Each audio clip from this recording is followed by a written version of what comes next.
চাকৰি এটা আপুনি বিচাৰি আছে, হোৱা নাই, দৌৰিব পৰা নাই, বা ভাবি আছে কোনটো চাকৰি কৰোঁ যাত দৰমহা বেছি, য'ত বেছি ডিউটি নাই, বা এতিয়া 8 পে কমিশ্যনত কিমান দৰমহা বাঢ়িব, এইবিলাকৰ যদি জানকাৰী লাগে তেনেহ'লে মোৰ চেনেলটো ছাবস্ক্ৰাইব কৰি যাওক। মই আপোনালোকক সকলোবোৰ জানকাৰী প্ৰভাইড কৰিম।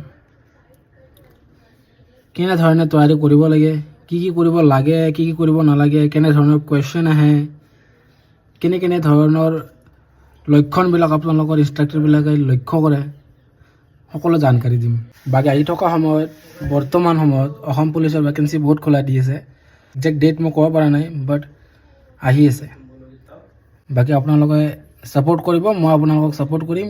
সকলো ধৰণৰ জানকাৰী মই প্ৰভাইড কৰিম আপোনালোকক। চাকৰি এটা আপুনি বিচাৰি আছে, হোৱা নাই, দৌৰিব পৰা নাই, বা ভাবি আছে কোনটো চাকৰি কৰোঁ যাত দৰমহা বেছি, য'ত বেছি ডিউটি নাই, বা এতিয়া 8 পে কমিশ্যনত কিমান দৰমহা বাঢ়িব, এইবিলাকৰ যদি জানকাৰী লাগে তেনেহ'লে মোৰ চেনেলটো ছাবস্ক্ৰাইব কৰি যাওক। মই আপোনালোকক সকলোবোৰ জানকাৰী প্ৰভাইড কৰিম।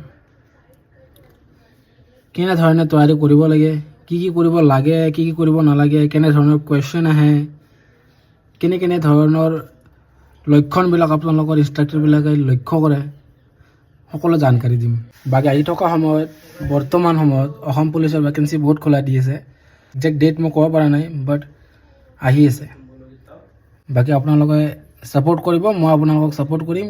সকলো ধৰণৰ জানকাৰী মই প্ৰভাইড কৰিম আপোনালোকক।